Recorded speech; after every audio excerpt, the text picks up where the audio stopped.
as I make my way.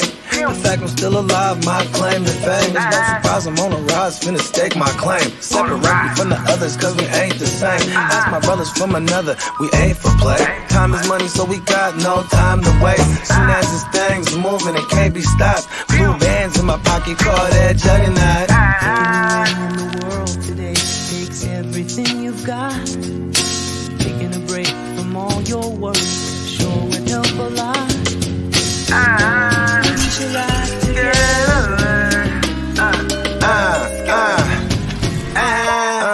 You know the stat quo.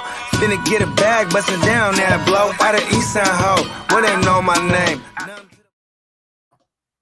Oh, you didn't know? Your ass better call somebody.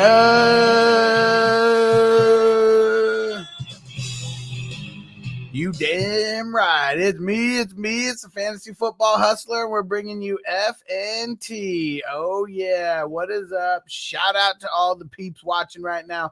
Throw some comments in the chat so I can shout out everybody watching right now. And we're blocked on Facebook again. Can't stream there, but we're streaming right now on my channel, Fantasy Football Hustler channel, and, of course, on the GMM Network. Bogard should be here any minute. Man, we got a lot to talk about today, and a lot of it I want to wait until Bogard gets on here because I want to get his feedback in all this. But we're going to be talking about a few things. I mean, talking about the overtime rules, love them or hate them. We're going to be talking some Tom Brady. We're going to be talking some Aaron Rodgers or Darren Rodgers, and we're going to be talking about that Chiefs and Bills game because that was just fucking insane. And before we get into that, we're going to give you a little message from Super Draft Pro, and we'll be back in a second. In a world where hope was fading and isolation was growing between friends, family, and fun, and people began to yearn for a better way to earn. Okay, we've had enough drama in recent history. It's time to reconnect, kick off the game, and play to win cash and prizes. Superdraft Pro is the official fantasy partner of Caesars Entertainment. Yes, that's Caesars. This isn't your grandmother's bingo night. Imagine the exciting chance opportunity of Las Vegas, only bigger, in the palm of your hand. And imagine the energy of the crowd and the love of your favorite game, connecting you and literally every single person you know playing daily fantasy sports, all while getting paid. This is Superdraft Pro, and you can stop imagining. Experience it for yourself. Simply download the Superdraft app and sign up by creating an account. Be a player, or be a coach building teams of players with a range of membership packages that suit your level of interest. And guess what? We know, and you probably know too, that this is a multi-billion-dollar industry with roughly 60 million people playing in North America alone. So, what's new or different about the Superdraft Pro that's actually a game changer? That's an easy answer. And I literally mean easy. The Superdraft app is super user-friendly, so playing is easy. So when you play, your chances to win can be easier than other traditional fantasy sports games. It's also set up to level the playing field with our exclusive patent-pending games, which allow you to pick the players you like and the players you trust. This is your draft, your way. See? This really is changing how the game is played. And it's even a game changer for business, because not only can you get paid to play, you can get paid when other people play when you become a Superdraft promoter by sharing the app. Making money doesn't have to be a grind. Turn your business based at home into your home-based playground, getting paid to play, having fun, wherever you are. Because this virtual model is high speed and low drag, Superdraft Pro plans to eventually capture the imagination of the world by going global with a simple, proven business that never sleeps. Join the fun. Play, get paid, and tell everybody. Download the Superdraft and Sportsbook app today. Available on iOS and Android. Superdraft Pro, rated F, UN. Okay, that's enough. You're done. Oh, yeah. You guys got to go get on this. Go get on this ASAP. And like I said before, Bogart should be here in a minute. He's just handling some daddy daycare duties. And Antonio in the building. What up, bro? Said the Bengals Chiefs will be the best game of the weekend. Can't wait. Hell yeah, man. These AFC games just totally killing the game. Totally killing the game. We're going to go ahead and Mcadoo. Yeah, East Coast 420 time coming up. I just loaded my bowl, so we're going to have to double it up and go back to back. Waiting for Bogard to get in here off of daddy daycare. And then we're going to be talking about a few things. We're going to be talking about that Chiefs Bills game first. Oh, yeah. And Devin in the building. What up, bro? Just in time. Just in time. Yeah, perfect time. About to start a little puff giving this motherfucker. Little puff giving this motherfucker. Oh, yeah. Here we go. Yeah, and Antonio said, bang, bang, Niner gang. And at the perfect time, because guess who just showed up? Mr. 5-time.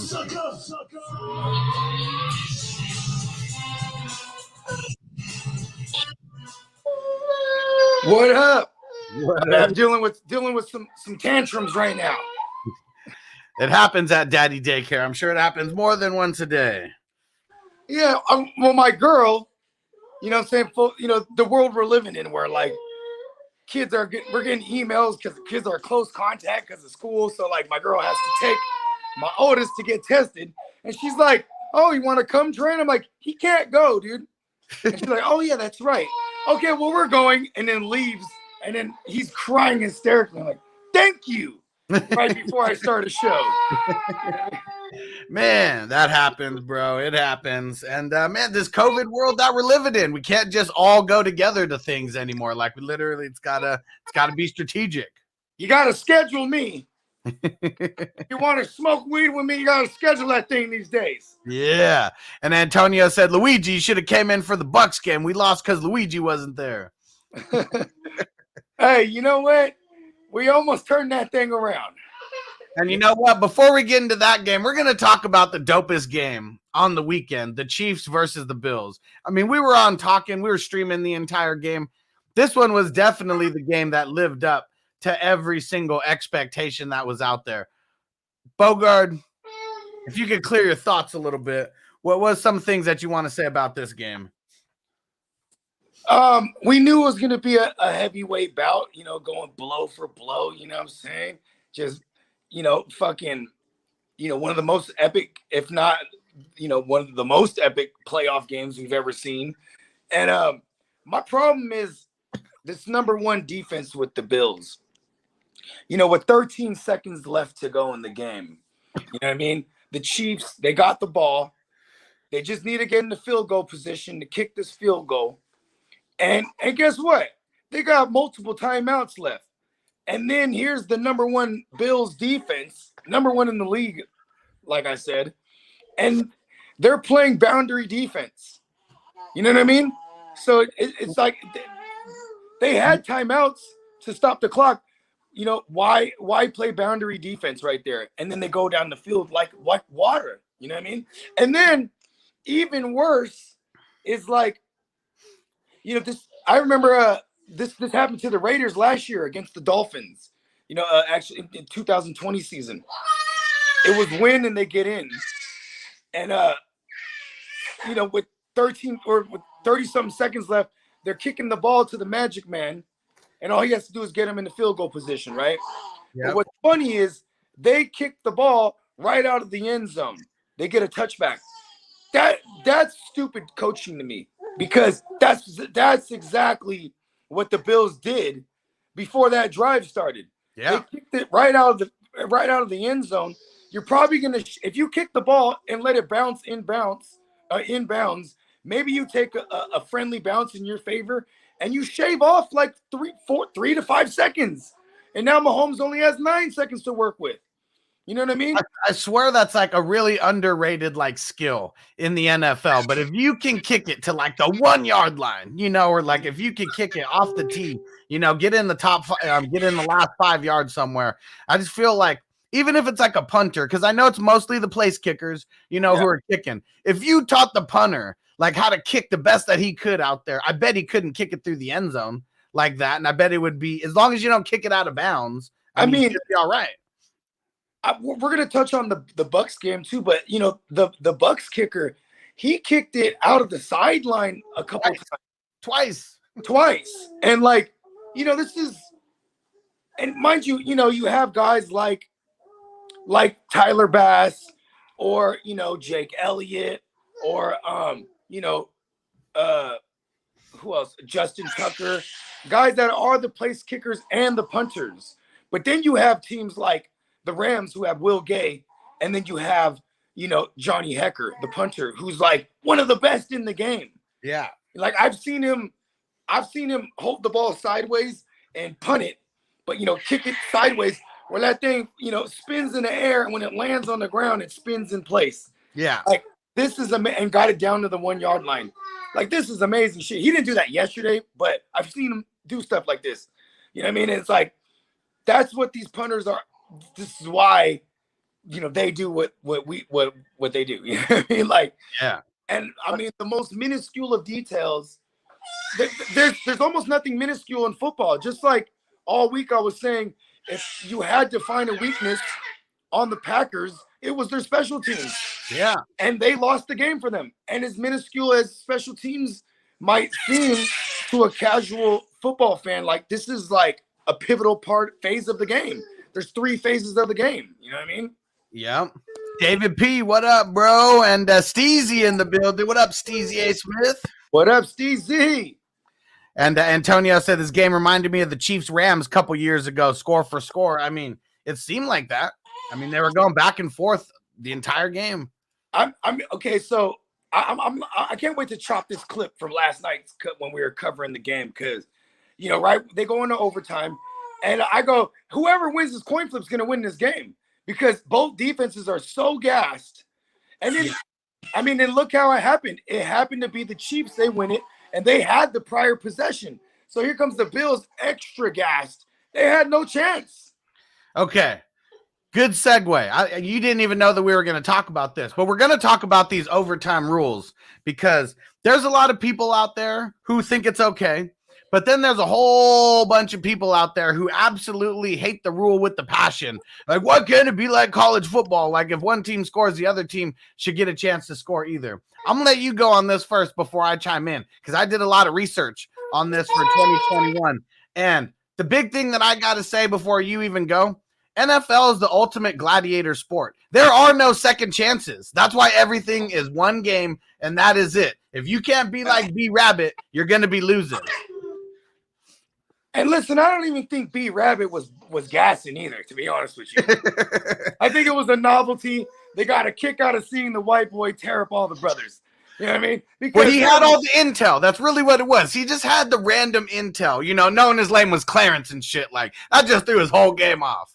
And then what was his name? Cheddar Bob was like, "Aren't you gonna worry about your girlfriend being a whore and beating the shit out of you?" And he gave them all the ammo, and it's funny because like only a white guy can get on there and be like, "Yeah, everybody, put your hands up. I'm homeless. You know what I mean? I'm a bum. You know what I'm saying? And your name is Clarence, but I'm in a trailer park." And they're like, "Oh." Like that shit was whack, especially when you rewatch it. It's like I couldn't believe I was probably a really big Slim Shady fan where I appreciated it because I was such a fan. You know what I mean? But it's so funny when you go back to it because the shit's really lame. Anyways, and Brittany Murphy's whack. Hey, R.I.P. Yeah, I mean cocaine's one hell of a. Yeah. But I will say, as far as the rules go, I like how it is, man. Maybe they could change it for the playoffs, and there is no sudden death according to a touchdown, and you play the entirety of the 10 minutes, and then it's just whoever's on top by the end of that. You know what I mean? But I'm gonna tap back in. Let me calm these kids down real quick. All right, sounds good. Sounds good. All right. So Bogard will be back. Where are we at in the comments here? And Antonio said everyone on Facebook complaining about the rules. It's not just Facebook. I saw it on Twitter. I see NFL analysts like Brad Evans like saying how, the NFL needs to like change their rules so much. Like the coin flip like literally determines the winner of these games that go into overtime. I want to wait till Bogard comes back in because I don't want to have to repeat myself for him. But that shit could not be farther from the truth. It could not be farther from the truth. Just because you get the ball first, it doesn't mean that you're guaranteed to score a touchdown. Like, it's really not. I mean, in this game, with these offenses going back and forth the way that they were, I feel like, whoever won the coin toss, like, was going to go down and score. Because, I mean, if the Bills would have got the ball, they would have gone down and scored too. Yeah, and Antonio said Cheddar Bob shot himself in the leg. Dumbass Cheddar Bob. Where the fuck did you get that gun from? It's my mom's. You want to fuck with us? Yeah? Want to fuck with us? Yeah? Man, Cheddar Bob. Oh my gosh. Here we go. Let's get another bowl going until Bogard gets back. But I want to know, everyone who's watching, throw in your comments. What do you think about the overtime rules? Because I mean, it used to be you just kick a field goal and the game's over. Like ultimate sudden death. Now, I mean, if you score a touchdown, you win the game in walk-off fashion. And I mean, I think that the rules are fine the way that they are. I mean, a game like this, I mean, we want to see it go on forever because it's such good football. I feel like that's what it is. But what's everybody think about the overtime rule? You think it needs to be like college where no matter what, the other team's going to get a chance to score? Or you like it the way it is right now? Let's see. Antonio said it's been forever. It's been like this forever. Whereas before, field goals on the first drive win it all. Y'all complaining about now out of nowhere. Yeah, and I always thought that those overtime rules were bullshit. If a team goes out and kicks a field goal, that's the game. Because, that's not dominating. Like, I mean, you depending on where you get the ball, and especially if you got a guy like Justin Tucker and knock it in from 60, or some shit like that. I always thought that was like the bullshit part of the rule. But if you go down and score a touchdown, I mean, you're really earning it. It just is what it is. All right, you want to get any other thoughts in there before I get in on mine? Yeah, I think the coin, like, first of all, I don't have some genius solution here, so there isn't one. That's why I do like how it is, right? But I will say, there's got to be some, like, the coin. It's so crazy how you got to depend on a coin flip. Real quick. Sorry to cut you off. Yeah. Do you think people are more pissed about it in this game because we just wanted to see 5 hours of football of this game? Okay. The only people who have a problem with that right now are Bills fans. Same way the Chiefs fans in the 2018 AFC title game against the Patriots, they lose the coin flip to Brady in overtime, and they just don't get the ball back. And like a lot of times, like we saw how that game was going. You know what I mean? Here you go, son. Kit Kat, give me money. Yeah. I was like, oh, you know what? You want some Kit Kat, bro? He's like, hell yeah. He said that'll shut me up until I get wired more. Right? Now he's just mad because he like going on a ride, you know what I mean? And the mom's like, oh, left behind. Yeah. I mean, listen, man. I've seen Home Alone, son. I'm not leaving you alone, bro. You know what I mean? I don't want Joe Pesci running up in my joint. You know what I mean? Anyway, ice cream and watching gangster movies, right? But that's what it's gonna be like if they make a new Home Alone. I think they did, but like the kid's going back and he's like eating ice cream and watching Scarface and shit. Nice. That's what it should be, is what I'm saying. It's not like that, but that's what it should be. So I mean, it's a biased opinion. I mean, we're not far removed from them taking away sudden death altogether with any. You know what I mean? I want to say brought that up. He said now it was way worse before when he was kicking the field goal on the first drive and you don't win. Said now y'all complaining now out of nowhere because there's a grip of people in the group like talking shit about how stupid the rule is. And I even brought up Brad Evans was one of the people who I saw crying about this last night too. Well, I think you had it right. It was such a good game. It's just like some good Molly, bro. When it starts to come down, I'm like, I want it right back. I'm like, I don't want this to end. Pop another thing. You know what I mean? But like, it was just such a good game. And I think America they love an underdog story. They also like new and shiny. For what it's worth, Mahomes is a veteran now.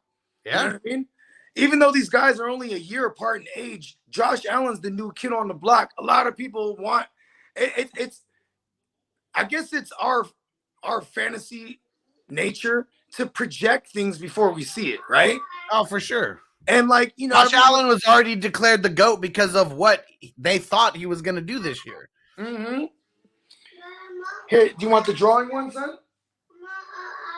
Your other iPad.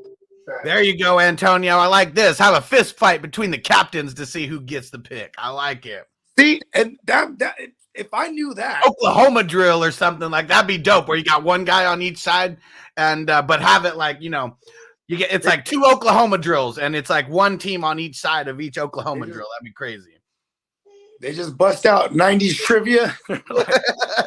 Rock, paper, scissors for it because the coin flip is 250-50. What was the famous snooty LA series named after a zip code?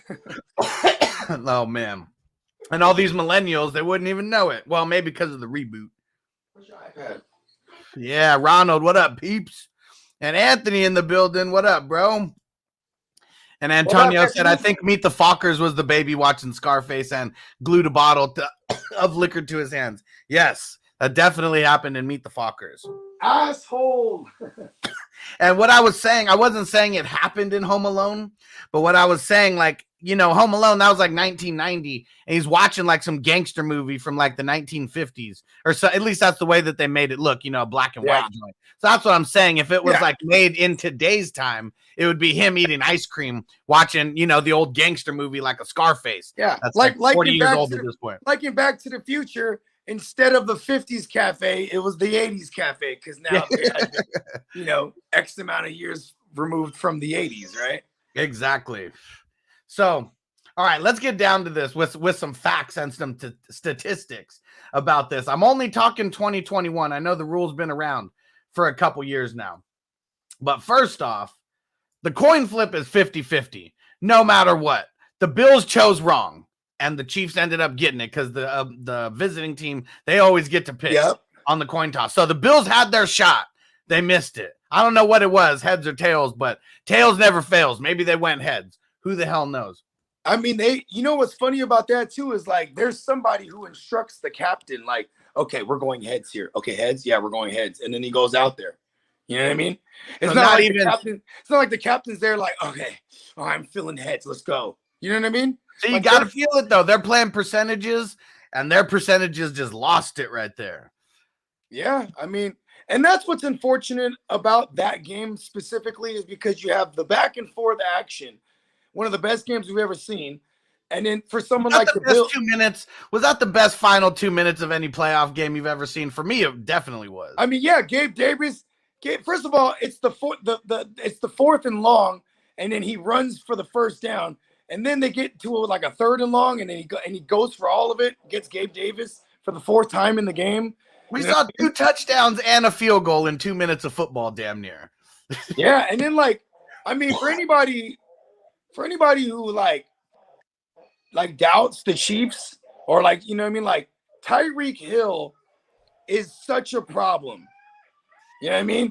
Kelsey is already a problem, but like I feel like Tyreek Hill makes all that work because he's the guy taking the top off, and you have a quarterback that can get it down the field 60 yards at any given moment. But I mean, the thing that makes Tyreek so deadly is like, man, they could give it to him behind the line of scrimmage. He can make 2 guys miss before he even gains a yard and then still run it for a first down. And then I will say, shout out to Byron Pringle and Mecole Hardman. Like they need those non-household names to show up. You know what I mean? And Pringle was looking pretty solid. I don't remember Mecole really getting too many targets. He got the touchdown though. Yeah. You know what I mean? I mean, they needed that. That was the touchdown. That was a big, that was a big one. Was that even a pass, or was that like behind the line of scrimmage? Because he took off on that. That was nice. I just remember him just being gone. I couldn't tell you. I hadn't rewatched that game at all yet. You know what I mean? That'd be a good one to rewatch. That's for sure. Yeah, I mean, it's going to be on all day for sure. Yeah, and Anthony said the movie in Home Alone isn't a real movie. Yeah, they made up all of those like for that. They just filmed the scene and super dope. But I mean, they're making it look like a 50s movie. Let's see. And yeah, Anthony, I wish Gabe Davis was in my lineup. Yeah, I mean, fuck, you couldn't win any money yesterday if you didn't have Gabe Davis, in your lineup. Definitely should have been there. And Tyreek is so shifty. Hell yeah. And Big BS, what about the odds or even? They pick a number 1 through 10. Ref already has the number written. That'd be pretty cool. I mean, that's way more than and what would it be after that though if they don't guess it right? That would be the thing. What do they get? They get like multiple guesses, like until they get it or something. That would be crazy. Yeah, rock, paper, scissors. There's another one. And what they should really do is like what Cartman talks about in South Park, do the Rochambeau. I kick you in the nuts, and you kick me in the nuts, and then we go back and forth until someone falls. Have you seen the Russian slap games? Oh, yeah. That'd be some gangster shit. I mean, CTE obviously won't allow them to do that, but maybe tests of strength. There we go. Just random feats of strength. I mean, there's no way that anyone's gonna find any other way or solution for overtime or what it is. So I think like it's really out of people's pay grade to complain about this shit. You know what I mean? Yeah. I mean, not let alone that we rarely see overtime to begin with. That I feel like I mean, because there's no. What are you gonna do?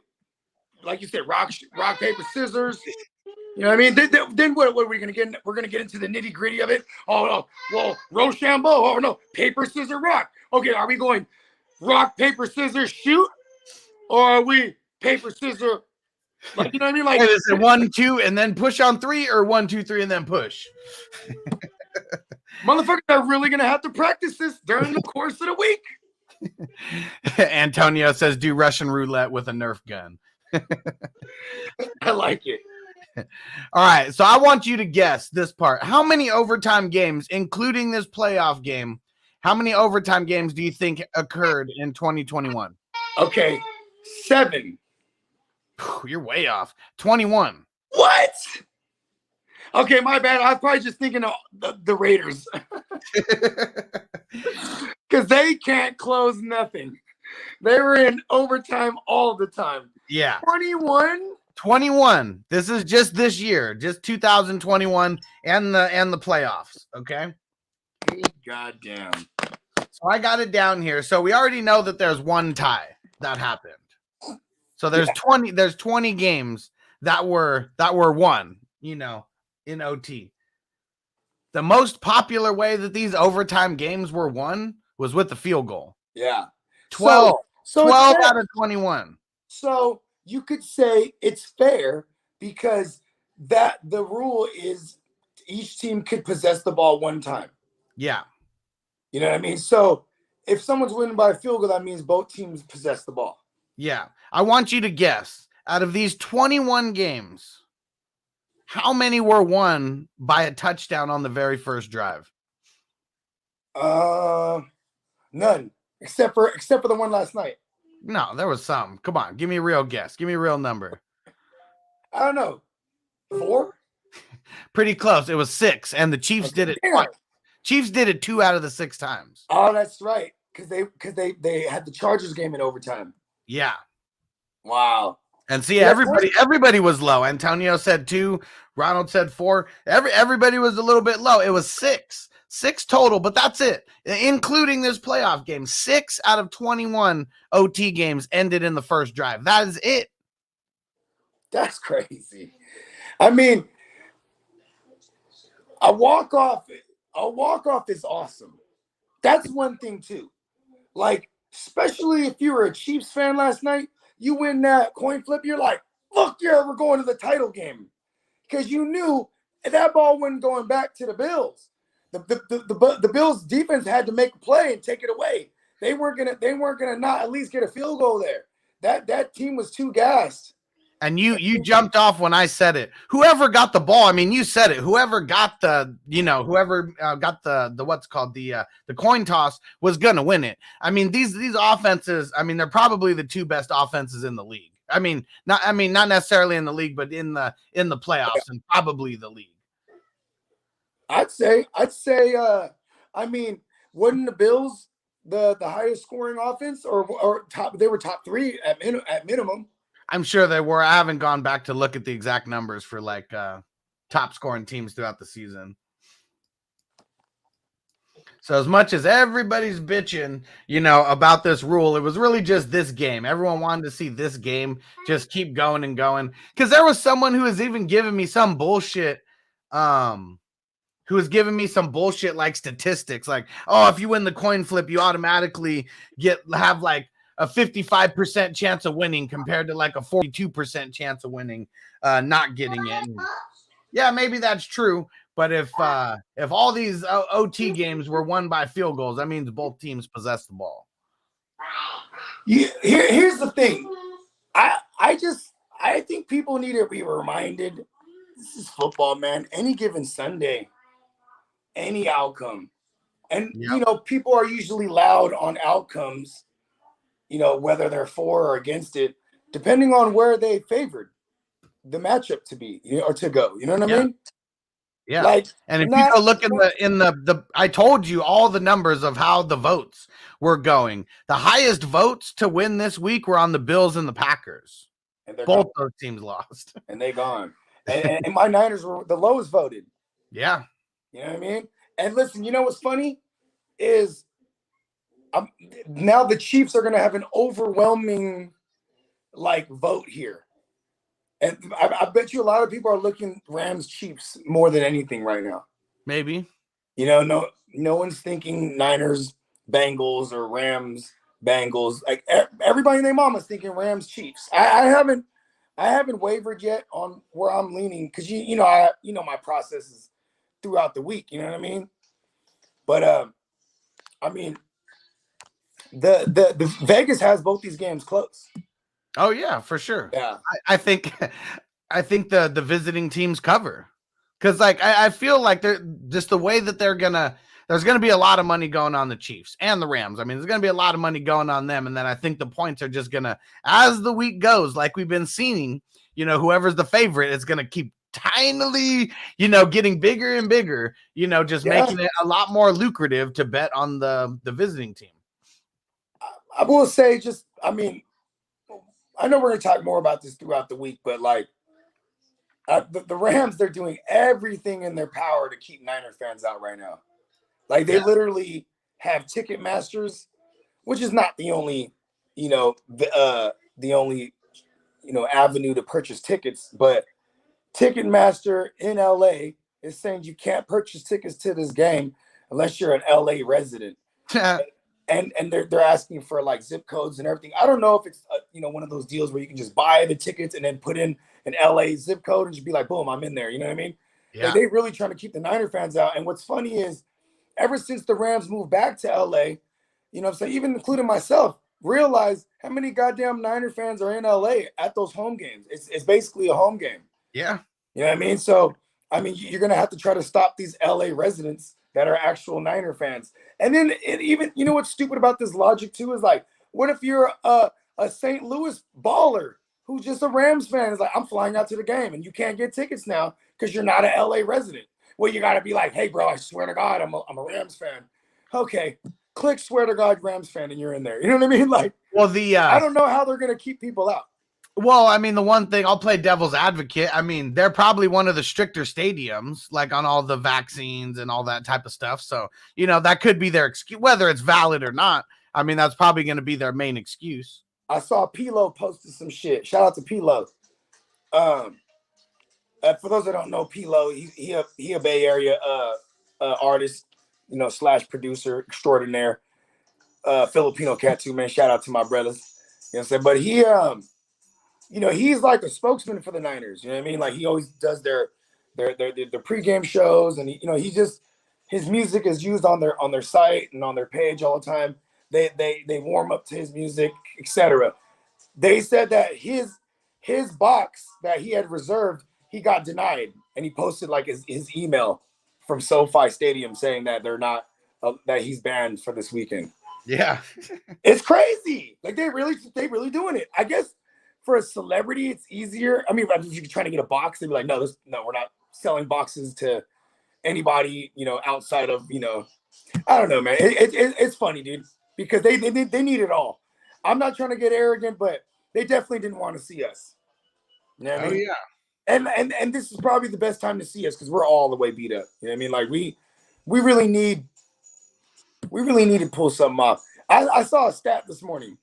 Jimmy G undefeated in games that he doesn't throw a touchdown pass. So Anthony said, Ticketmaster says all is welcome. I seen they just updated to anyone. Yeah, after them bitches done sold most out. Man, you can still go get shit on StubHub. I seen this shit yesterday. Cause soon as the Rams won, then it opened up. Right? Mm-hmm. Yeah, so it was floating all over online yesterday. Like, that game sold out real fast. And now they're like, all right, we got about 11 tickets left for all y'all Niners. You know what I mean? And there's still ways to get tickets. There always is. Listen, bro, I'll make a phone call and shut that whole place down. All right, which game do you want to talk about next? You want to actually, which who do you want to talk about? Brady getting his ass kicked or Aaron Rodgers getting his ass kicked first? Let's go to the Brady game. Sir Bong's a lot in the building. What up? What up? All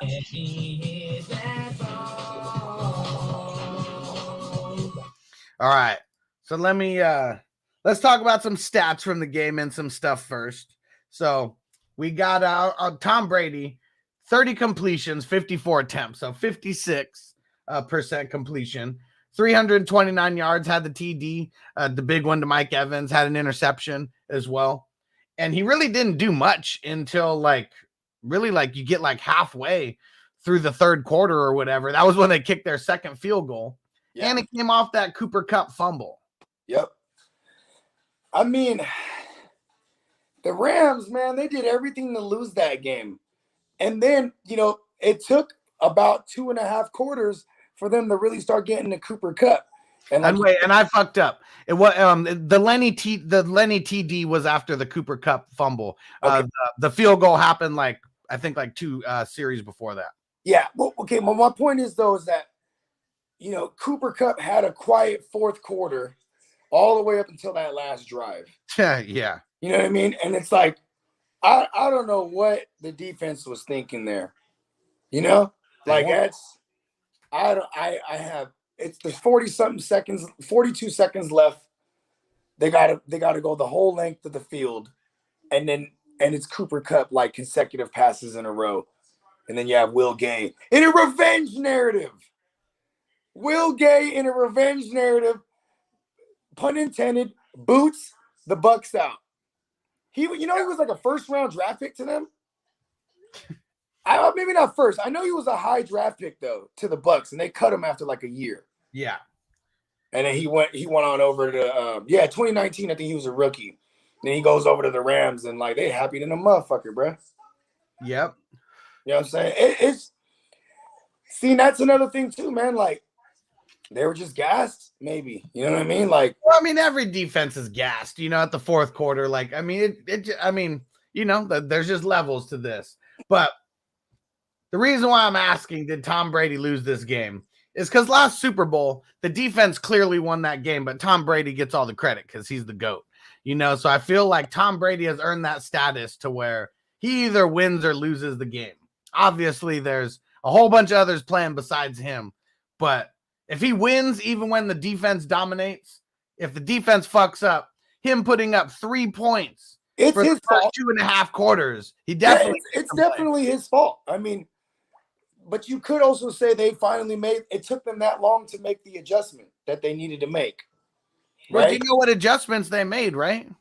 I mean, none. It was the defense finally made some plays on the ball. The defense, I mean, they're making some type of adjustment to get 3 turnovers in the second half, when the first half, they were just getting, everything was not going their way at all. I told you the fix was in, and it seemed like the mafia was involved. because one of the turnovers that they got was that bullshit snap.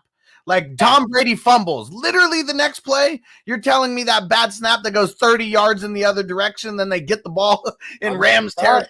Like that could be just some, some inexperience. The guy was nervous. There's no nerves of steel there. He just he flings it at him like he's in shotgun, but he was right there.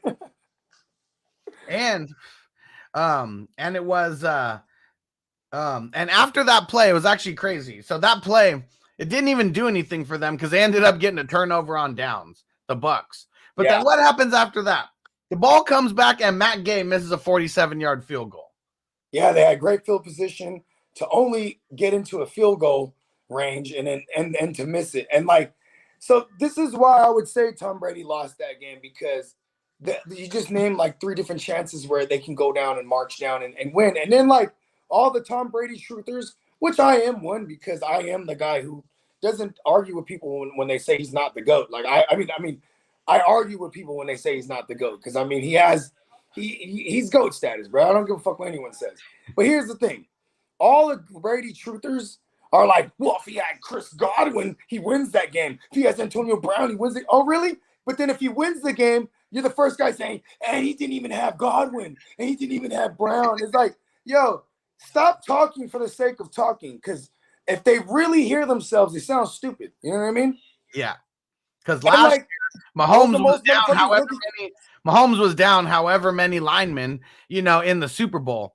Nobody takes anything away from Tom Brady because he was down there. But Tom Brady, it's funny how people know so much about that offensive line, because I don't know if Wirfs is, the best lineman on that line or not. Obviously, they're all good. And I know that Wirfs is one of the better ones. But everybody now is an offensive lineman guru, knowing that he's the best lineman and how they just exploited that one matchup the entire time. And no one else gave up a sack besides his replacement, which is false because they got sacks from both sides of that.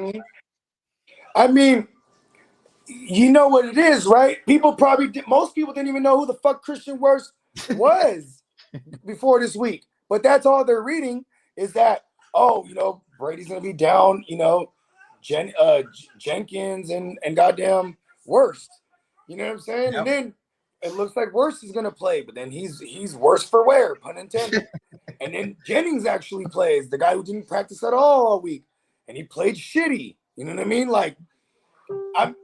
Look at the Rams. They were without Andrew Whitworth. They were confident enough to say that, okay, we're going to survive till next week. And Lenny did way better than Cam Akers too, because there was a bunch of people who were like, "Oh, Lenny came in and he was all hurt and he wasn't even 100%." He did way better than Cam Akers did.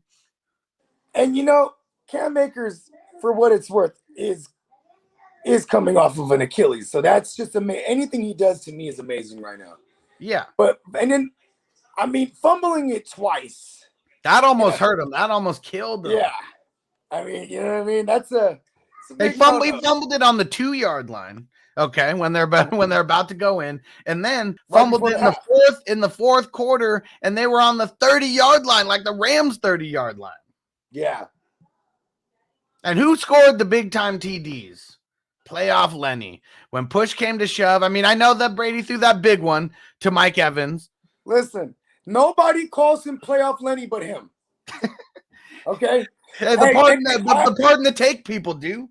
Listen, no one in the history of ever called him Playoff Lenny until he started calling himself Playoff Lenny. And then when you watch the little NFL Films Super Bowl run documentary, they interview key, components. So, and he's like, in the Super Bowl, and I scored a touchdown, they start calling me Super Bowl Lenny. No, they didn't. They show a clip of him talking about, I'm Super Bowl Lenny now. And I don't know, that annoys me. You don't give your own nickname. You just don't do it. I didn't name myself Bogard. I was just a hog like a motherfucker. Motherfucker started calling me Bogard. You know what I mean? Sold a lot of weed when I was a youngster. Everybody used to call me Chiba. You know what I'm saying? Hey, if I didn't like it, it wasn't my listen. I didn't go around to call me schoolyard Chiba. No.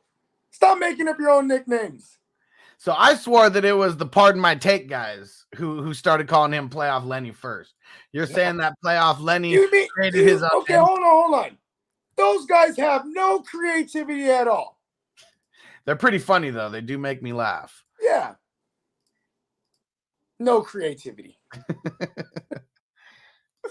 And David said, "You fumble my ball, I'll break your foot off in your brown parts, and then you run a mile." Herman Boone don't play. You know what? You know who else is not, just speaking of like, non-creative? Leonard Fournette's parents are not creative at all. They've named their son Leonard and their other son after him, Leonard. So we're just gonna remove the O and nobody will notice.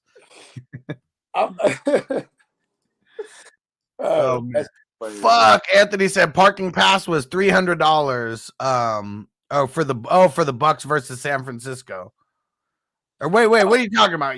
The Rams versus San Francisco? Is that who you're talking about? Like the games for this week? $300 for the parking pass?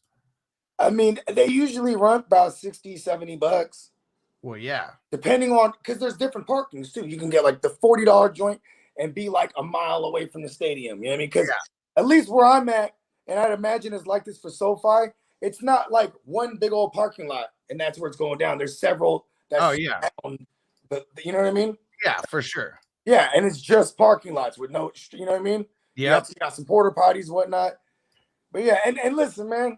I remember going. I did it one time where I bossed up and at the Laker game. It was. I mean, luckily it was just a regular season game, but bossed up to be like right next to the closest one. It was like $100, for the ticket. And man, I was like five cars away from Gary Payton and his Lambo that was like all in like roped off little section where nobody's fucking with it.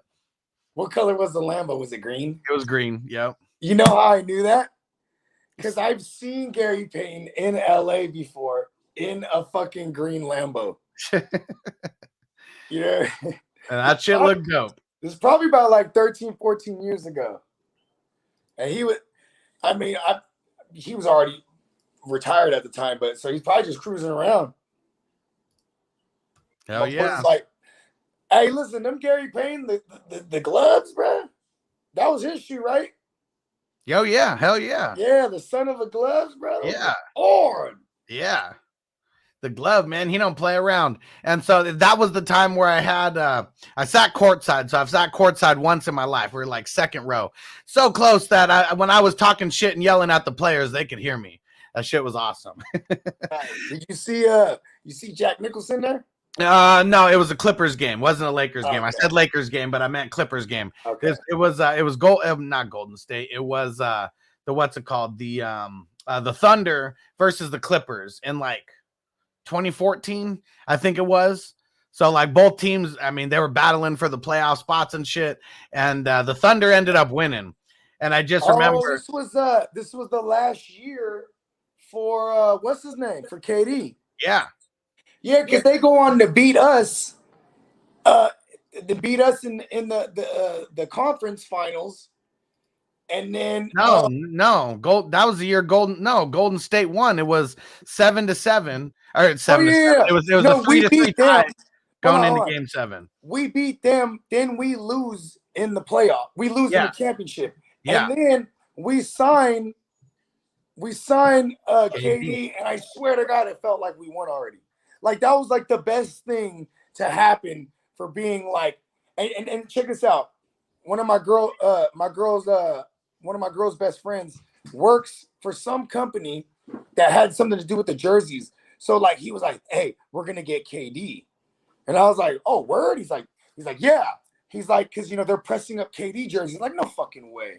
And then it came, it's like, wow, that's some great intel, because you know what I mean? You got to have the merch ready to go. Oh, yeah, it's got to be ready like day one. They just hadn't announced it yet. Yeah. You know what I mean? They hadn't announced it. Literally the next day they announced it, and I'm like, dang, like we fucking won. You know what I mean? Yeah. And we won a few. That made me stop like being interested in basketball, really.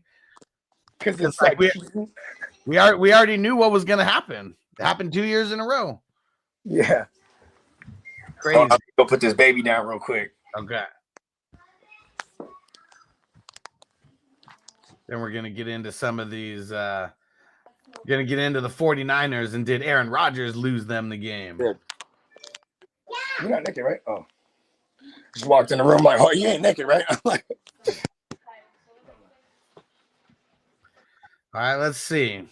Panthers have officially hired Ben Mcadoo as their offensive coordinator. yeah, I had brought this up a little bit yesterday when we were just having some. It was during one of the commercial breaks. Yeah.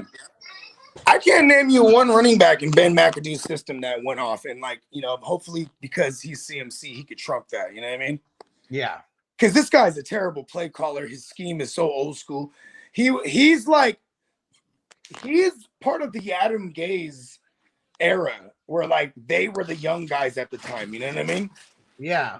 Those were the young guys like 12, 13 years ago. You know what I mean? That were supposed to be innovative and he's Ben McAdoo. He's a product of my what's his name? Of what's their old coach over there in New York? Not Tomlin. Belichick? Damn. I mean, not Belichick, Parcells? Nah. Tom Coughlin. Oh, okay. Yeah, he's a product of Coughlin, and like the only reason Ben McAdoo got his shot is because just like Tom Coughlin does, he kind of overstays his welcome at one point, and then everyone hates him. And then they keep on Ben McAdoo, and then they get into the playoffs the next year, and now they're one and done against Green Bay, and that was the game where OBJ was seen in the locker room bashing his head on like a concrete wall. Uh-huh. Yeah, I mean that was if anyone didn't know he was crazy, that was definitely the first sign right there. So is his claim to fame like being the quarterback coach during their Super Bowl win when he was with Green Bay? He was part of that. He was part of the regime. I don't remember his exact role.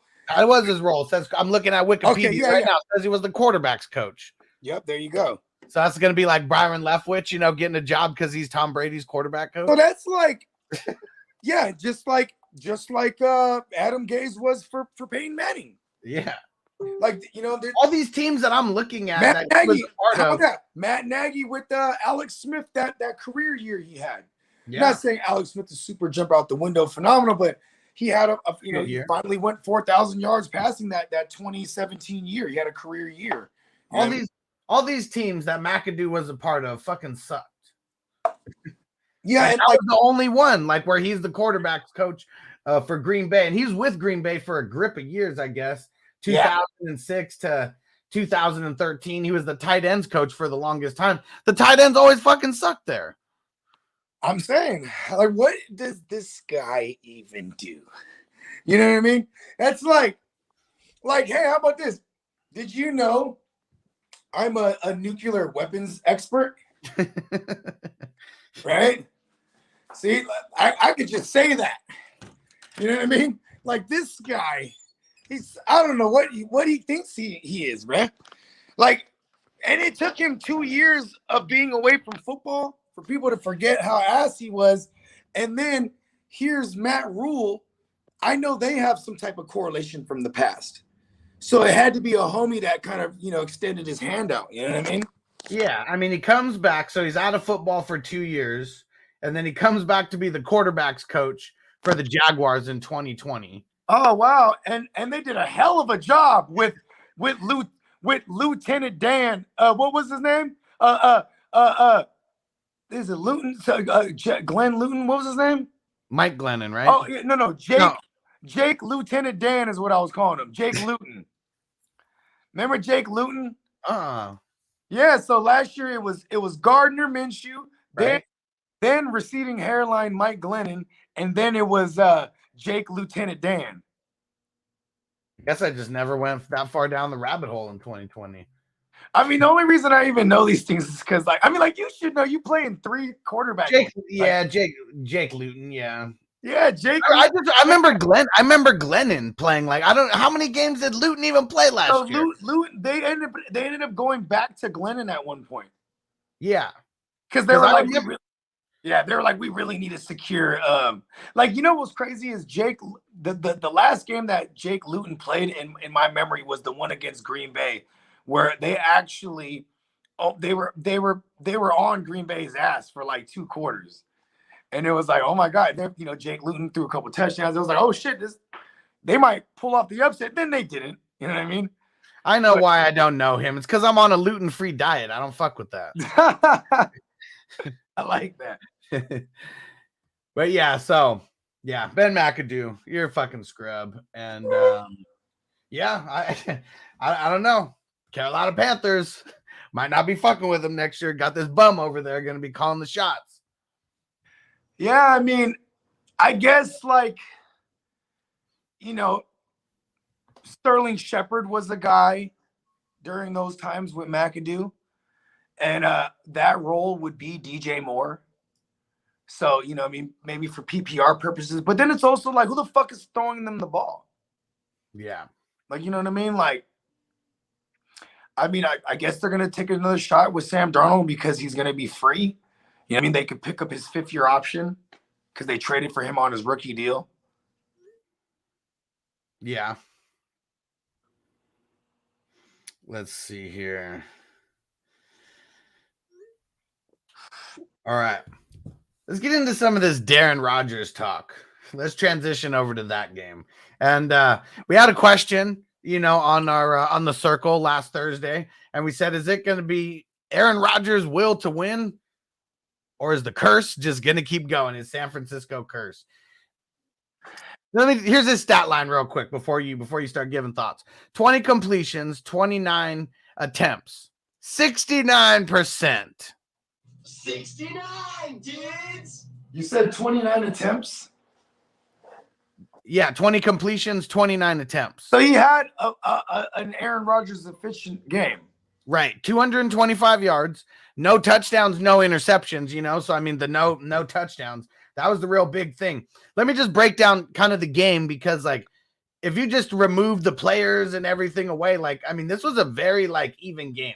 Each team got 1 turnover. Green Bay got the interception. San Fran got the fumble. Time of possession, damn near identical. It was within 2 minutes of each other. Total plays, almost identical. It was within 2 plays of each other. Third down efficiency, almost identical. The sacks for the QB. Rodgers took 5 sacks compared to Jimmy G's 4. And then Green Bay punted 6 times as opposed to San Fran's 5 punts. Okay. Here's my thoughts initially is that I just don't know why people don't just be like, we're just going to throw all over their secondary. Right. Yeah. And then Adams and Jones were shredding. Yeah. And then this morning, Darius Butler, he does a Monday spot on McAfee. And he was referencing his podcast. So I just stopped what I was watching and I went to that podcast. It was, because they had Jimmy Ward on there morning. And Jimmy Ward was saying, after that first drive, Devontae Adams was just all over them as he should be. Yeah. And after that, they kept making pre-snap adjustments to shut down Adams. Sometimes they would do it after the snap, move coverage over to him. So they were trying their best to fool Aaron Rodgers.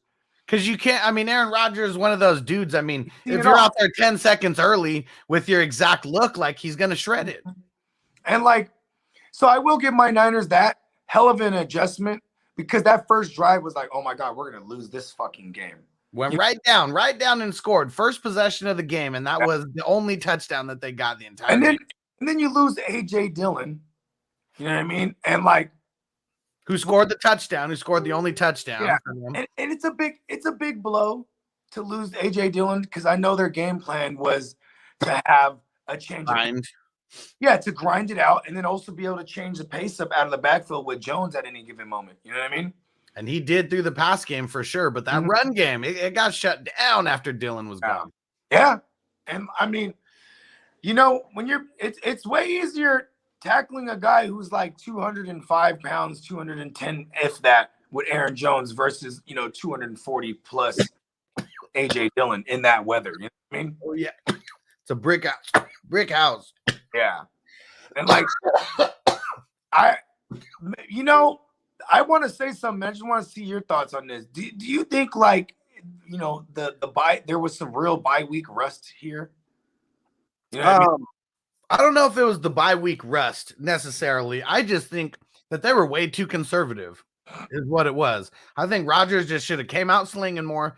And I didn't watch. I went through and I watched the recap of the game just kind of in fast motion, so I didn't watch every single play.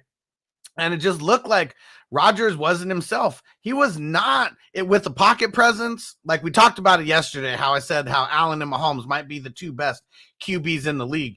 And one of the things was their pocket presence. Like I know they both got sacked a few times, but they avoided so many big time sacks and extended plays. And I know Rodgers has the COVID toe, but he wasn't doing that at all. Like here's the thing, even with the toe injury, he's been doing Aaron Rodgers things in the pocket, sliding left or right, stepping up in the pocket, and then taking off. Like he was still doing. Maybe the cold was a factor here. Maybe and that kind of worked. They always play in the cold. Okay. How about this? The last possession of the game for Green Bay, you go 3 and out there, and it's a tie game. Yeah, do that if you're Aaron Rodgers. Yeah, you know what I mean. That's crazy to me. The lack of weapons. I mean, if everyone's gonna make that excuse. For Tom Brady, I mean, the lack of weapons that Aaron Rodgers has and always has, it's been garbage, And hold on. And we've been seeing Aaron Rodgers do this with a lack of weapons his whole career. You know what I mean? Like, I know we can go back to like Jordy Nelson and James Jones and like even, Jennings and guys like that. Some B-listers into A-listers, though. Yes. But and then motherfuckers are talking about, Brady would have won if he had Chris Godwin and Antonio Brown. We've been watching Brady do it with nobody for years. Like what? Yeah. Like, come on. Like outside of the 2007 Randy Moss season, you know what I mean? Like, that's like, what weapons does he ever really had? And I'd even say you can include that team in it. The team that he plays for right now, and last year, I mean, it's way more stacked than any offense he's ever played with. Ever. So, okay. Ever. Yeah. Let's say any team, I'm not saying any quarterback is going to win with that, but if you're saying that Tom Brady needs like the most stacked team in the league to be able to win, that's really not saying much about Tom Brady. Maybe he had a bad batch of avocados this week. It's the pocket presence, man. Like I'm telling you, like the reason why the NFL has always been a young man's game is because you got crazy athletes, probably some of the best athletes in the world, coming at you to take off your head every single play. Well, I mean, the old guys are out. I mean, the oldest guy as far as experience is probably Patrick Mahomes left, right? I mean, not even probably, it is for sure. Wait. Say that again. The oldest quarterback left with the most experience is Patrick Mahomes. And he's only 26. So the average age for the NFL quarterback is 26.7 years. There you go. And so, that's why, like, it's so funny how reactionary people are to Brady or Rodgers. Like, these guys are the greatest. Yeah. It's also a great achievement to do it this long. Yeah. At a high level. You know what I mean? Like, there's too many. Maybe it's because I'm not blessed with athletic talent like that. So I'm never going to be like, oh, this guy needs to do better, better athleticism. You know what I mean? It's just like, but then if it's something I am good at, like producing music or writing, you know what I mean? Then I'm going to speak up. I just hate it when people have this opinion on something and they're just some fucking skinny fucking nerd kid on a keyboard who has pale skin. I got a question for you. Let's see if you get this, because I know you're pretty sharp with this kind of stuff. How many QBs in the NFL, like starting QBs, that's what we're talking about, are over the age of 30? Okay, hold on. Actually, you know what? Yeah. Starting QBs over the age of 30. Okay, so we have in the NFC North, you have Rodgers and Cuzzo. You have Wilson, Stafford. Then you have. There is no one over 30 in the AFC West. I guess I'll still count Big Ben. He's the only old guy in the NFC North. He's a start, and we're going starters too. Yeah, so. AFC North. And then there's nobody of that age starting in the AFC. I mean the NFC East. AFC. We have Brady. We don't have Drew Brees, obviously. Yeah, so Brady. Then in the NFC, the AFC South. Yeah, so we have 6. So say it again. Who'd you say? You said Brady, Wilson, Cousins, Rodgers. What's his name? Roethlisberger, and I had one more. Oh, Stafford. There you go. And so one other one is Tannehill.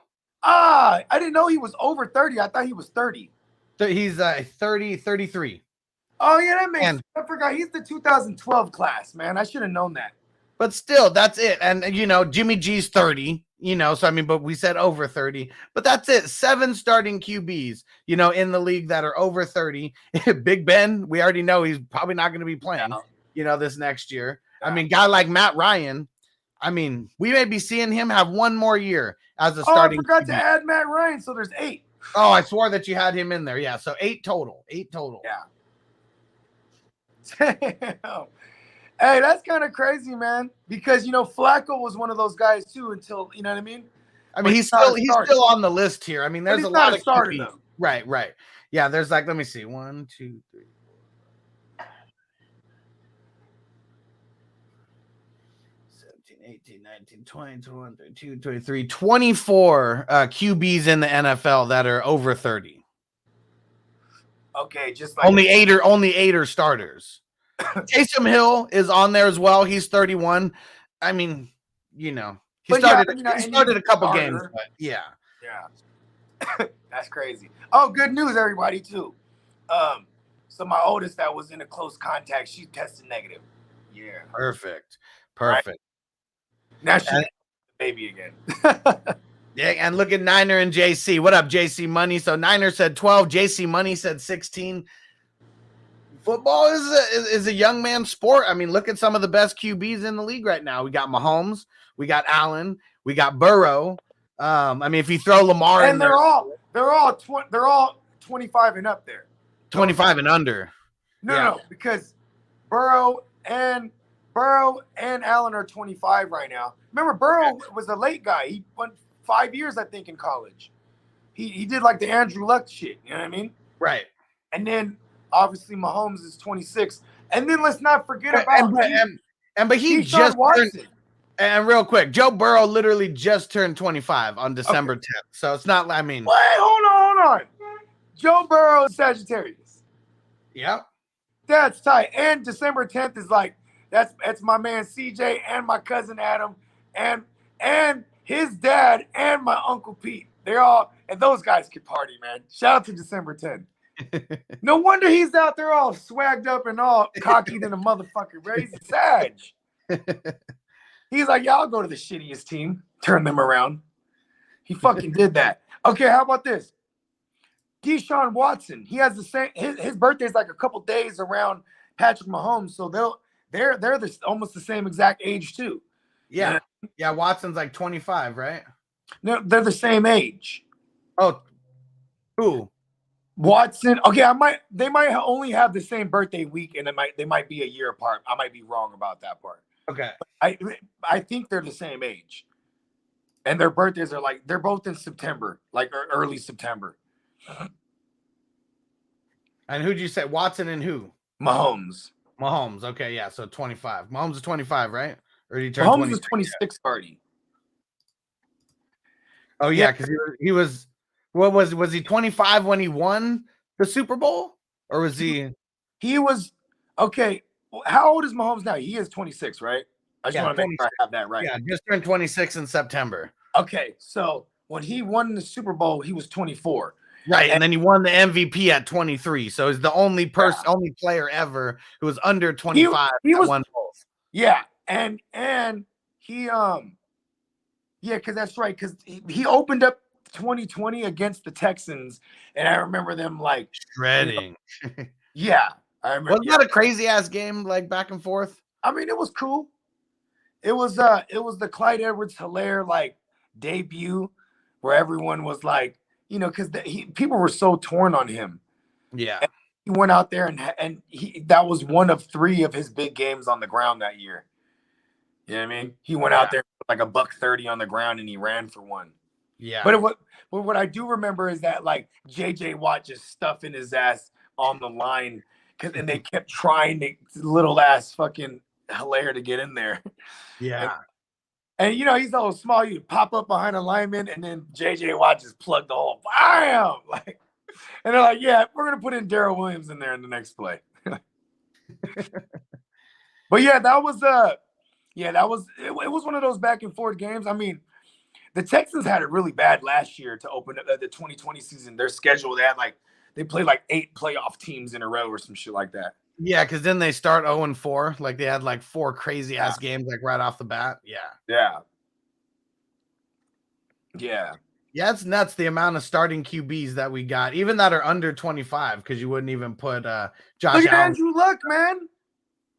Andrew Luck, he left the game too early for people like us that wanted to see him go out there and be a warrior more. You know what I mean? Because he was just like, man, I ain't taking this beating no more. He's like, 4:20 Central Time. Let's pack it up and smoke it. Yeah. So here we go. Here's the QBs under 25. So we're not including Josh Allen on this, but you got Kyler Murray. I mean, even though Daniel Jones was pretty garbage, I mean, he was a starter for most of the year. So we'll throw him at least for this year in that. He's 24. Lamar he was Jackson. great for fantasy until he died. Yeah. Lamar Jackson, 24. Sam Darnold, 24. Mac Jones, 23. Judge Davis Mills Lane. I mean, he's 23, started more games than Tyrod. Jake Fromm is 23. So, I mean, Glennon played a couple, but the whole New York Giants duo right there.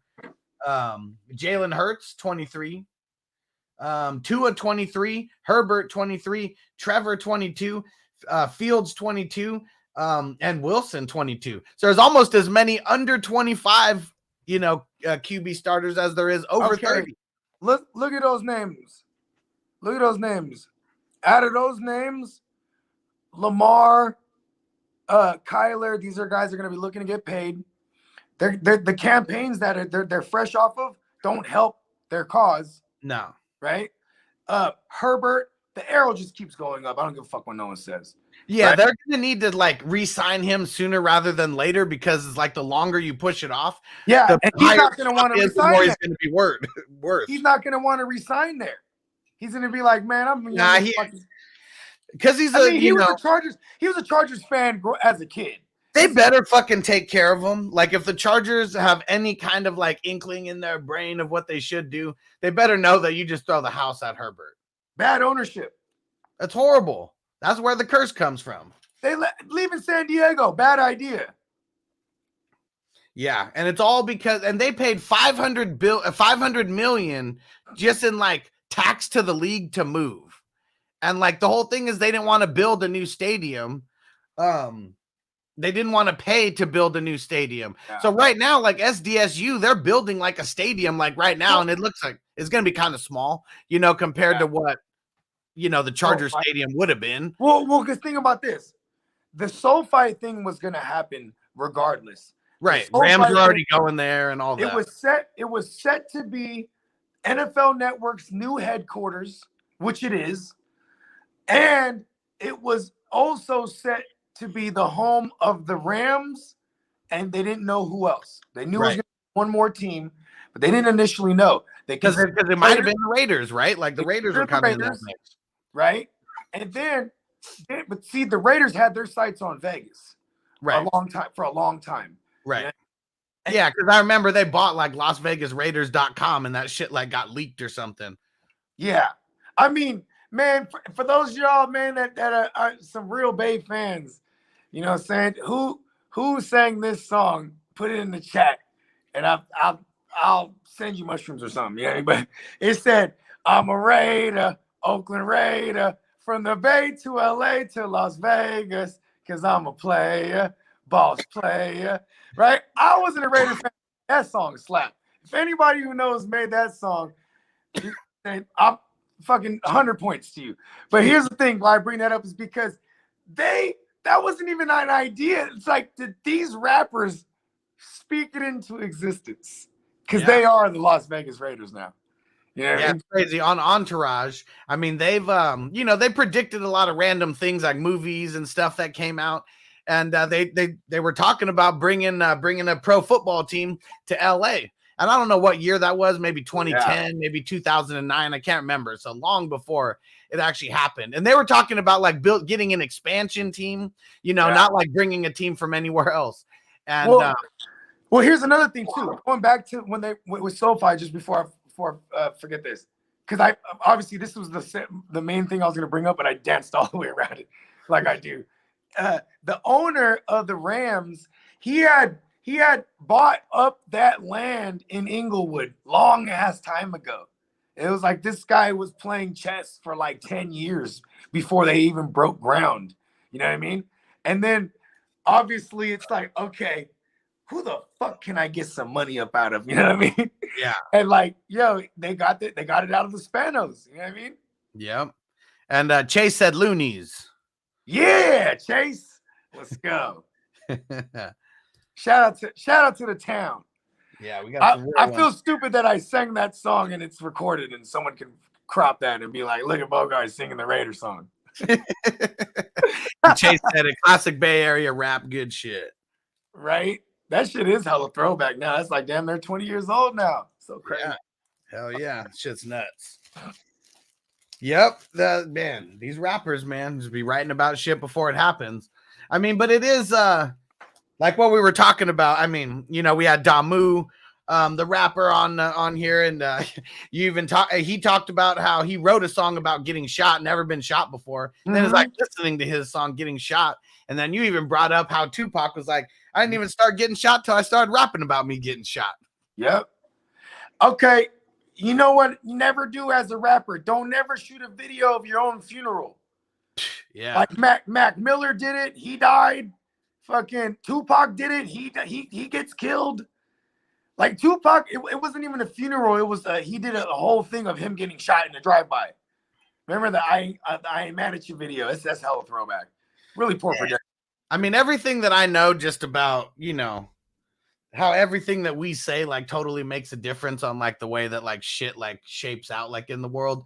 If I was a rapper, even though people don't like it, all the time, but I would just be rapping about all the shit that I have and all the shit that I'm gonna get because of this. Cause like 1 million and whatever people listen to it, that's just gonna keep coming.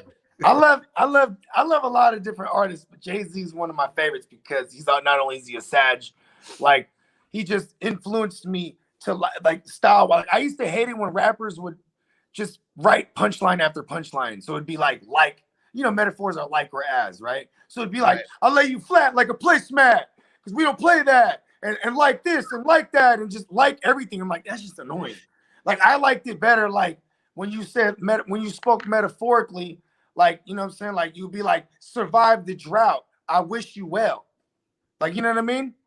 Like that shit'll go over somebody's head. Survive the drought. I wish you well. Like, survive the drought because it's fucking ain't nobody got it right now. And then, hey, I wish you well. And it's as simple as that. It's like, hey man, I hope you do good, but I wish you well, like to solve the drought. Like, here's some water. You know what I mean? Like that's why I like Jay. But anyways, going back to Jay, right?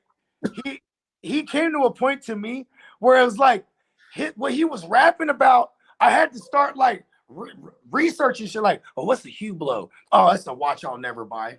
You know what I mean? Like I started not being able to identify with him to a degree. You know what I mean? Because he was too rich. You know what I'm saying? Well, I think I don't know about fucking Warhol paintings and shit. You feel me? Yeah, and I mean, and I know everyone has a timeline on when they need to be rich by, in their head. Not saying you do, just people in general, And who knows? I mean, I know I was ahead of my time, and different paths that I took kind of set me back like a lot of years. But I'm still. Here's the thing. Here's one of my realizations on a good DMT trip, right? Is I realized I am rich because your riches are subjective. You know what I mean? Exactly. I might be the brokest, richest motherfucker out here, and we ain't broke by any means. But I mean by rich because to me, riches are things that are priceless. You know what I mean? Like maybe you can't even call them riches, like family, like kids, like you know what I mean? Great relationships. You know what I'm saying? Shit that has substance to it, long lastability. You know what I mean? Yep. Hell yeah. And living in California, it may make me broke sometimes, but man, going to Minnesota and going to some of these other places, like I would rather have less money in my bank account and live in Southern California than have a little bit more money in my bank account and live anywhere else in the world. So it's funny because they have a saying called "you're like a townie." Like he loves his city so much or his town, he never leaves. He's a townie, right? But also it's like, man, Cali, bro. Like, I think like we're getting ready to move. I ain't never lived anywhere else outside of the Bay. You know what I mean? Yeah. And but I could live out in Sac. Because that's where I'm planning to go. Because I'm like, okay, that's Cali. The weather ain't super crazy. You know what I mean? Like I'm in San Jose. We're inland, so like we don't even get the super duper cold like Frisco does or Oakland. Because they by the water hella tough. You know what I mean? Yeah. Where it's gonna be, you're gonna get that fog on the freeway. You know what I mean? Like,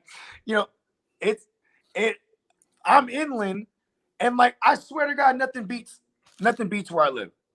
You know what I mean? Yeah. Maybe San Diego. My shout out to my man Brian who lives out there. He's from where I'm from, and he moved out there when we were like teenagers, and he always says San Diego rivals San Jose as far as like just a comfortable place to live. Yeah. Fuck shit that goes on, but like this is our domain, like you know what I mean, like.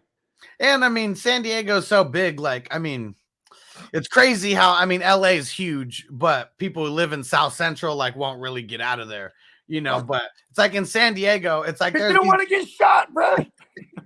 There's these areas and these pockets where it's like people will get out of the hood and go there, and those areas, they may be a little bad, but they're not as bad. And even now with all the internet stuff going on, like who knows if it's even the same, like driving through some of these hoods. Like, hey, man, really outside anymore. What's crazy is like if you think of stereotype criminal from when we were coming up, right? You're thinking of a motherfucker who throws a ski mask on and they busting a kick though and hitting a lick and tying it. It's straight home invasion. Now you're wearing a ski mask you got to wear a ski mask to go pick up your groceries. Nowadays, some of the criminals that you got to be scared of even more, these motherfuckers are stealing your identity. Yeah. You're never even going to see this motherfucker. Yeah. He run around. He got whole accounts in your name. You know what I'm saying? Like, this motherfuckers out there these days, bro. Oh, yeah. Hell yeah. It ain't nothing to play with, man. That's for sure. All right, well, you know what? We've been rocking for almost an hour and a half. I think we're going to call it right there. And came up with a good idea, too. And we'll have to figure this out. Instead of doing FNT every single day, maybe we do FNT like 3 days out of the week, but we still keep it rocking very close to the time. And we mix in, the circle. Maybe we mix in, movies and munchies or something. I feel like a lot of it, when we have these super late shows, 6 o'clock, 6:30, I mean, a lot of East Coasters may not even rock with us because it's so late. Yeah. I mean, you can't. The thing with the circle is like, it's the availability of the people we're getting on. Exactly. So maybe it's not at 1 o'clock, start time. Maybe it's a 3 o'clock start time I mean, we got some East Coasters too, and some Central timers that rock with us. And everyone doesn't have to be on it every time either. Exactly. And I mean, shit, we try our best to bring on new motherfuckers all the time. Yeah. I'm about to have this thing down. I'm about to have this thing down packed, man. And once and I know you're out there watching, cock.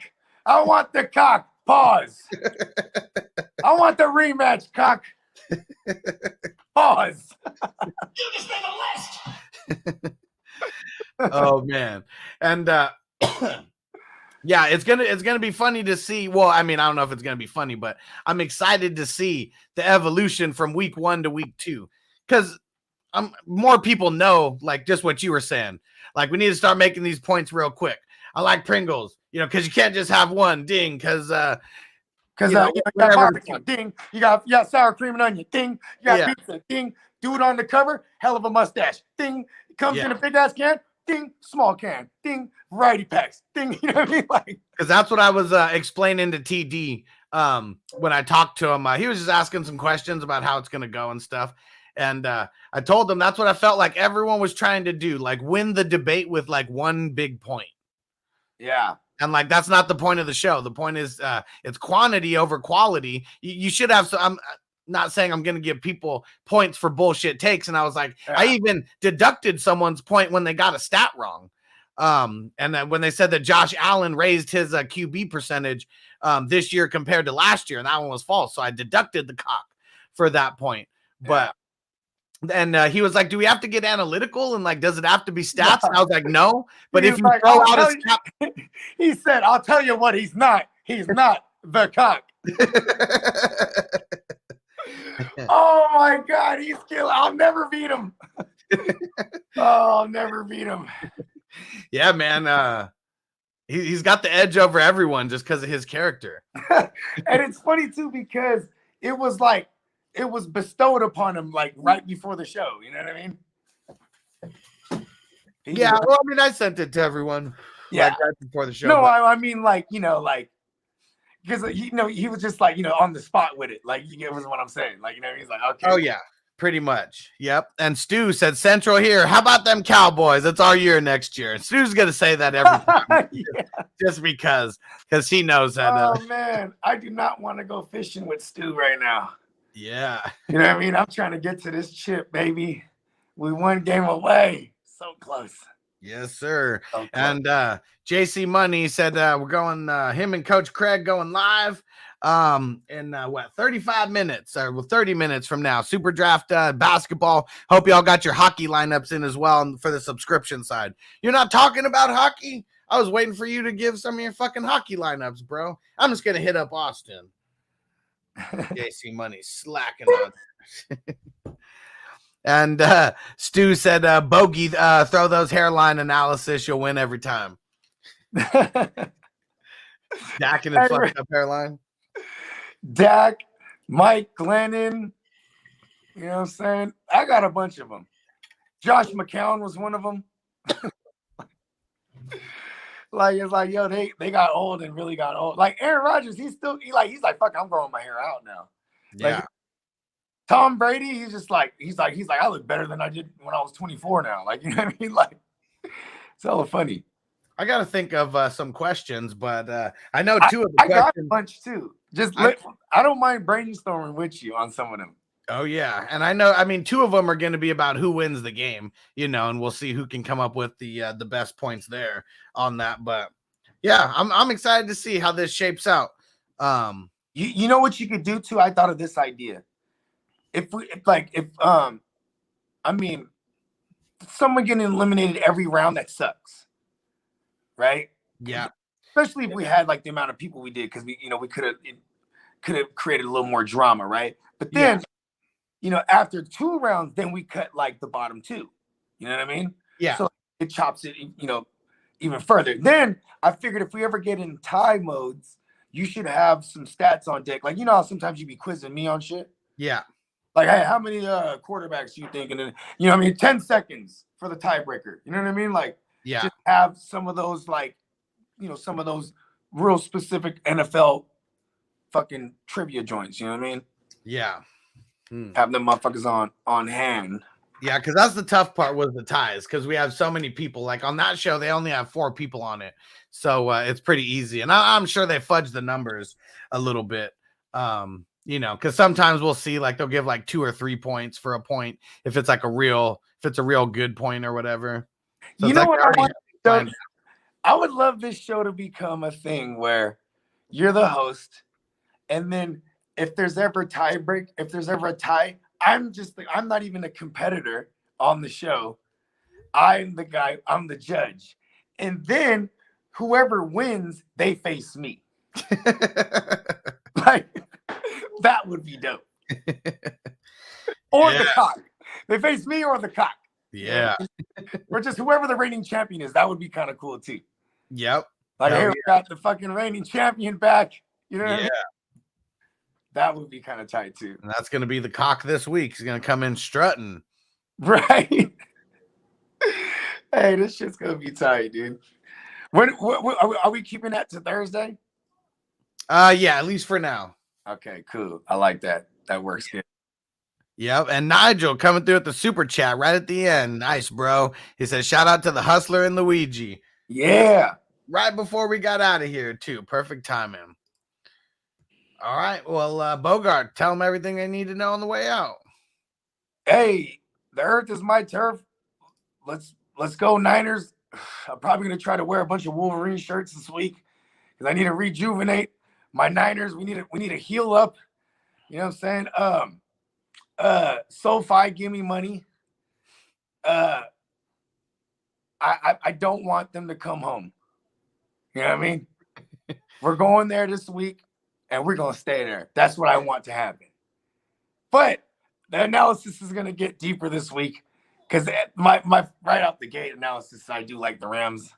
You know what I'm saying? If I was to take the hat off because of the shape we're in. But you know how I am. We'll wait and see what the injuries are all about. Good looking, Nigel. You the man. Bong bong. Yeah. And Playmakers. Playmakers Wednesday. Happening tomorrow. Yep, Playmakers Wednesday. Shout out to Peacock. Shout out to the cock. He actually sent me the graphic already. So I'll shoot it over to you. You know what I mean? And yeah, Wednesday's going to be a big show. I got some new mushrooms I'm excited to test drive. You know what I mean? So, you know what I mean? Maybe I might be weird on Wednesday, actually, because I shouldn't be debuting new mushrooms. I like, you know what I mean? Maybe we'll stick with the old batch for now. But yeah, either way, it's going to be an awesome show. Luigi's hosting. Yeah.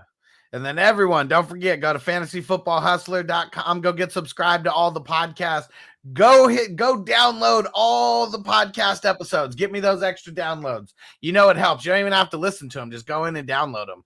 That's really what it's all about for the podcast is those downloads. So hook a brother up. Leave me a 5-star review on Apple and then go subscribe everywhere. Go get in on Patreon. If you're not there yet, we're starting these dynasty leagues pretty soon in a handful of weeks here. So make sure you go get in right now. The spots are filling up very, very quickly. So just go to fantasyfootballhustler.com. You can find me everywhere. We're out. Peace. Hey. As I make my way, the fact I'm still alive, my claim to fame. It's no surprise I'm on a rise, finna stake my claim. Separate me from the others, cause we ain't the same. Ask my brothers from another, we ain't for play. Time is money, so we got no time to wait. Soon as this thing's moving, it can't be stopped. Blue bands in my pocket, call that juggernaut. Everyone in the world today takes everything you've got. Taking a break from all your work sure would help a lot.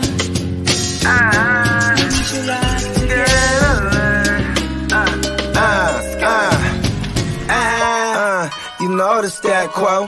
Finna get a bag, bustin' down that blow. Out of East Side Ho, where they know my name.